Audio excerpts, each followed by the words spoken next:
Welcome to another edition of the Sundown series. We are still in Arkansas. This time we are traveling to Harrison, Arkansas. And I actually could not wait to get to this location just because of this picture you see right here. Now, this is one of a few billboards in Harrison, Arkansas that literally display this kind of rhetoric. It says, "It's not racist to love your people. www.whiteprideradio.com. Harrison, love lives here." They also have another sign where it's basically talking about diversity is basically white genocide, and another one says to be anti-racist means to be anti-white. If you don't believe me, go ahead and go onto Google and type in the Harrison, Arkansas, just Harrison, Arkansas. You don't have to put a Sundown town behind it. And this image, as well as the other two, will pop up literally like in the first line or the first row of images of this town. So this lets you know right off the bat what kind of place we're dealing with here. But let me go ahead and get into the information. Harrison is a city in Boone County, Arkansas, United States. It is the county seat of Boone County. It is named after General Marcus LaRue Harrison, a surveyor who laid out the city along Crooked Creek at Stifler Springs. According to 2017 Census Bureau estimates, the population of the city was 13,079, up from 12,943 at the 2010 census, and it is the 30th largest city in Arkansas based on official 2017 estimates from the U.S. Census Bureau. Harrison is the principal city of the Harrison Micropolitan Statistical Area, which includes all of Boone and Newton counties. The predominantly white community is noted for its history of racism, which includes two race riots in the early 20th century and an influx of white supremacist activity in the late 20th and early 21st centuries. So you got to think, when they say late 21st centuries, we're talking about anything beyond probably the 70s, and then this is early 21st centuries, so we're talking about the 2000s. So that lets me know that Harrison County, just on this image right here alone, lets you know that this place is still operating under very heavy racist ideologies, and it has never evolved. Native Americans were the earliest inhabitants of the area, probably beginning with cliff dwellers who lived in caves in the bluffs along the rivers. In later times, the Osage, a branch of Sioux, was the main tribe in the Ozarks and one of the larger villages in what thought to have been the east of the present site of Harrison.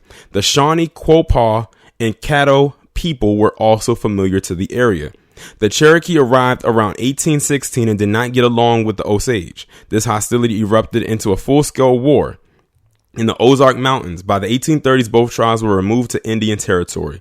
It is possible that the first white men to visit the area were some 40 followers of Hernando de Soto, and that they camped at a native village on the White River in the mouth of Bear Creek. It is more likely that the discoverers were French hunters or trappers who followed the course of the White River. In early 1857, the Baker Fancher wagon train assembled at Beller Stand south of Harrison on September 11, 1857. Approximately 120 members of this wagon train were murdered near Mountain Meadows, Utah Territory by attacking local Mormon militia and members of the Paiute Indian tribe. In 1955, a monument to memorialize the victims of the massacre was placed on the Harrison Town Square. Boone County was organized in 1869 during Reconstruction after the Civil War. Harrison was platted and made the county seat. It is named after Marcus LaRue Harrison, a Union officer who surveyed and platted the town. The town of Harrison was incorporated on March 1st, 1876. In 1905 and 1909, white race riots occurred in Harrison, which drove away black residents and established the community as one of hundreds of sundown towns in the South. The bank robber and convicted murderer Henry Starr was in Harrison on February 18, 1921, when Starr and three companions entered the People's State Bank and robbed it of $6,000. During the robbery, Starr was shot by the former president of the bank, William J. Myers. Starr was carried to the town jail, where he died the next morning. On May 7, 1961, heavy rain caused Crooked Creek, immediately south of the downtown business district, to flood the town square and much of the southwestern part of the city. Water levels inside building reached 8 feet. Many small buildings and automobiles were swept away. According to the American Red Cross, 4 lives were lost. 80% of the town's businesses district was destroyed, and over 300 buildings were damaged or destroyed, and losses exceeding $5.4 million.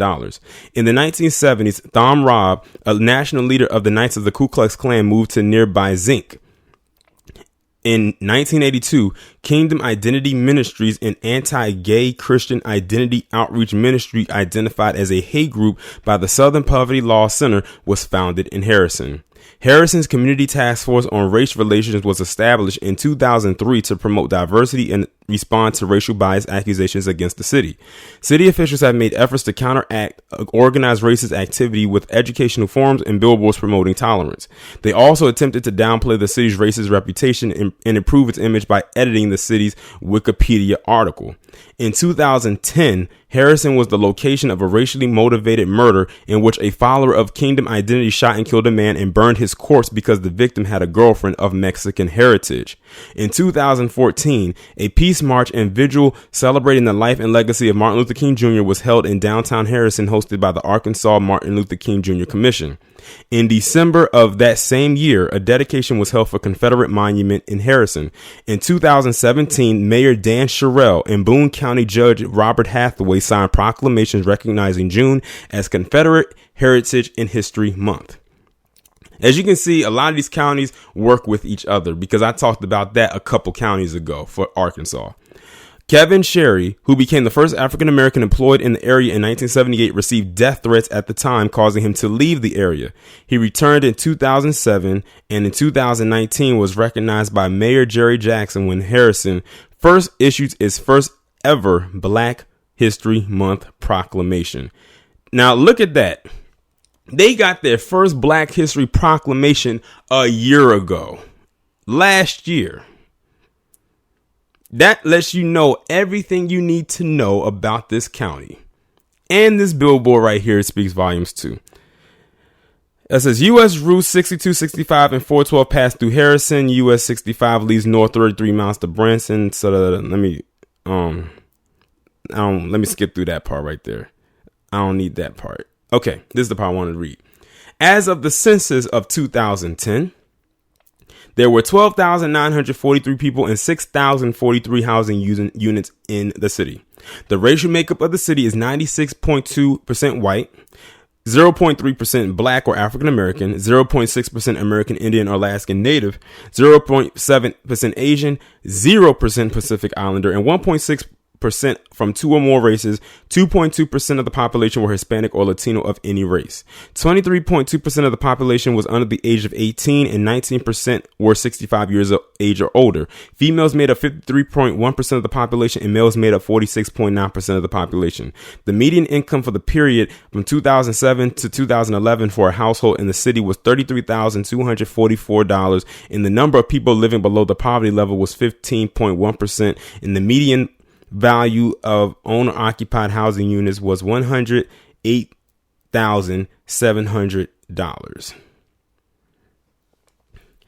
So this one right here was probably one of the most interesting counties that I've talked about just on these billboards alone. And then when you read through the history of it, you can pretty much see that this place, this Harrison, Arkansas, most likely still operates under sundown town style values. You wouldn't have to worry about me having to be anywhere near this particular town. But I would like to know from you, any of my Arkansas subscribers, have you heard of a place called Harrison? And have you had the displeasure of having to ride through there or ride around it? Or have you ever seen any of these billboards? Because as far as I know, these billboards are still up. And for them to still be up and active lets you know everything you need to know about this town and to stay far the hell away from it. But y'all let me know what y'all think about this down in the comments. Like, share, subscribe. Make sure to follow me on Twitter. Have your notifications turned on. This has been another edition of the Sundown series, and I will talk to you in the next one.